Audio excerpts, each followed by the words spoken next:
Well, it was bound to happen, and I knew it would sooner or later. My bike is stored away for the winter time, and I had it covered. But I took the cover off to check something, and when I put the cover back on, it snagged the fork guard and busted it off.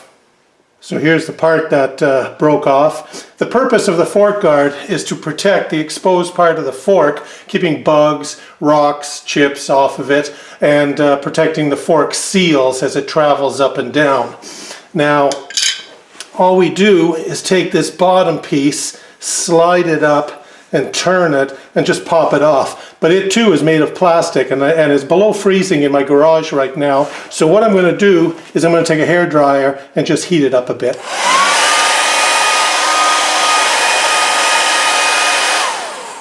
Now that it's a bit warmer, it should be able to just pop right off.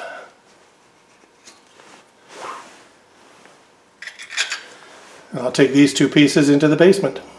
So just to clarify, the only reason I used a hairdryer to remove this C-clamp portion off of my motorcycle was because it was below freezing out there. This is made of plastic, and I just didn't want it to have a chance of snapping. So I applied a little bit of heat with the hairdryer, but normally you don't have to do that.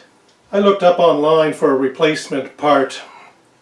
This thing, for one, goes for almost $40 US. I'm in Canada. Our exchange rate is at an all-time low.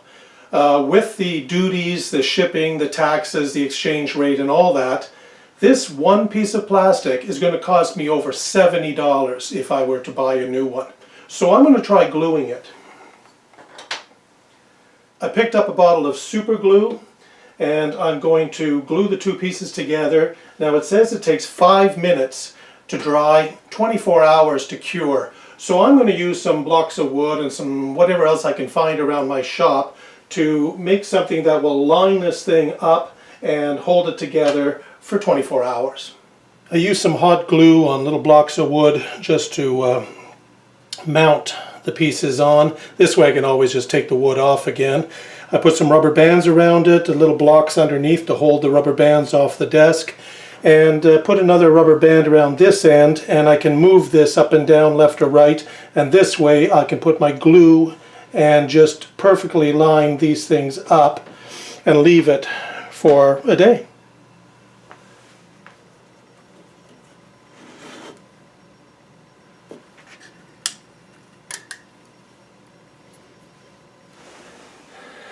So I'm going to mount it from the side.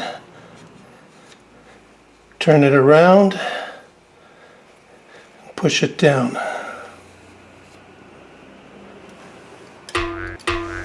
Well, there it is, put back together. Didn't cost me anything to fix it. Sure beats the $70 they wanted for a new one.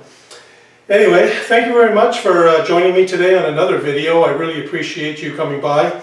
If you like my videos, please hit that big red subscribe button down at the bottom. If you can give the like button a thumbs up too, I would appreciate it.